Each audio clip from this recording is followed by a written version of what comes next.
Bonjour Ilana, bonjour à toutes et à tous. Aujourd'hui nous sommes le 15 Kislev, jour anniversaire de la disparition de Rabbi Yehuda Hanassi, l'auteur de la Mishnah. Rabbi Yehuda Hanassi qu'on appelle Rabbi tout simplement, Rabbeinu Akadosh, Rabbeinu le maître, notre maître le saint. On dit celui qui voit Rabbi en rêve, il peut espérer à la sagesse. Traité Brachot, page 57b. Dans son introduction à son commentaire sur la Mishnah, le Rambam Maïmonide, que Rabbi Yehuda Hanassi était au plus haut degré de la chassidoute, de la piété, de la hanava, de l'humilité. D'ailleurs, dans le traité Sota, page 49b, on lui dit que à la Ptira, au décès de Rabbi, il n'y avait plus d'humilité et de crainte de Dieu.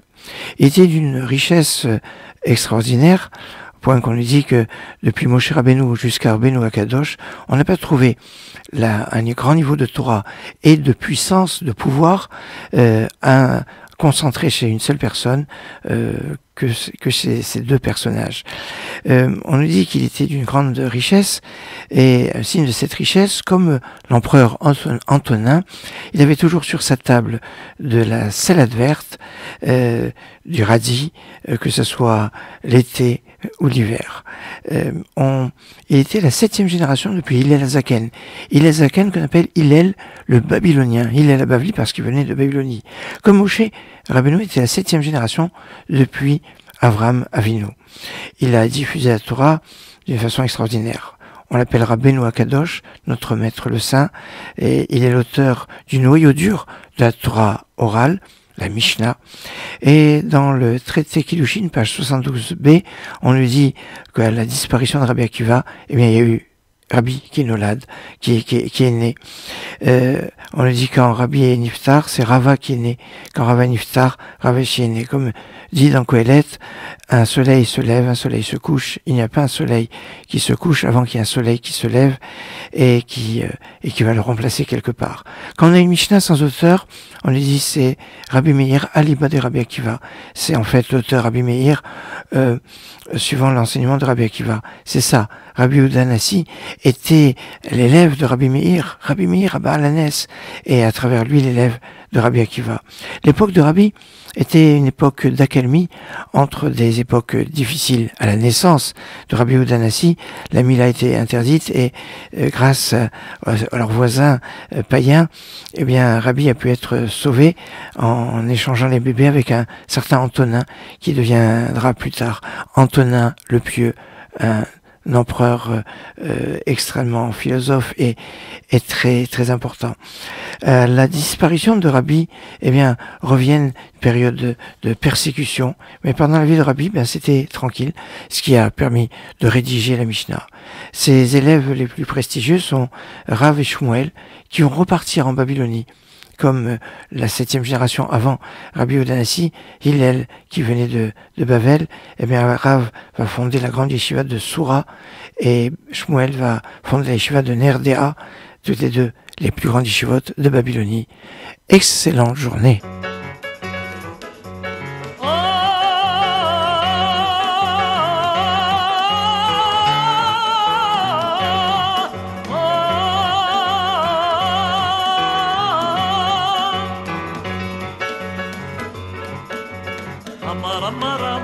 רבי אלעזר אמר רבי חנינא תלמידי חכמים מרבים שלום בעולם אמר רבי אלעזר אמר רבי חנינא תלמידי חכמים מרבים שלום בעולם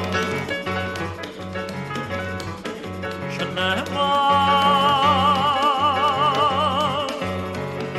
בכל בנייך לימודי השם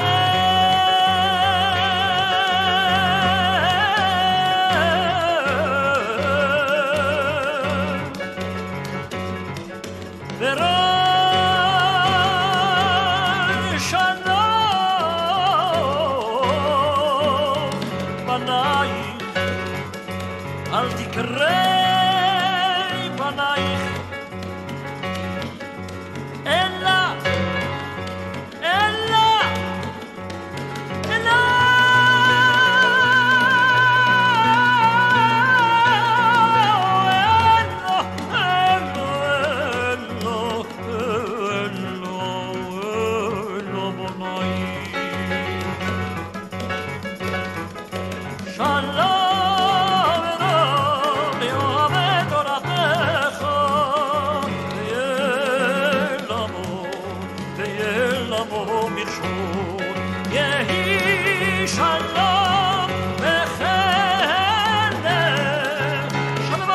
שלווה, שלווה, שלווה, שלווה, שלווה, שלווה, שלווה בארמנותיי.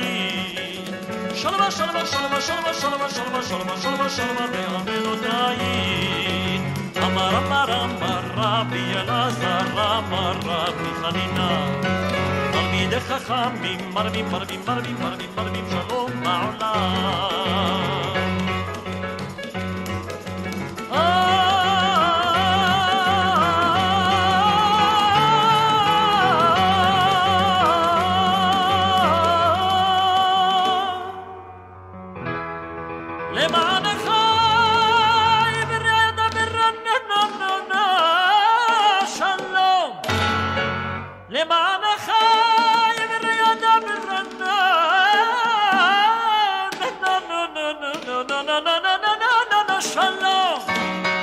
שלום, שלום, שלום, שלום,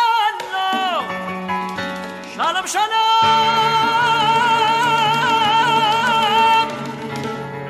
שלום.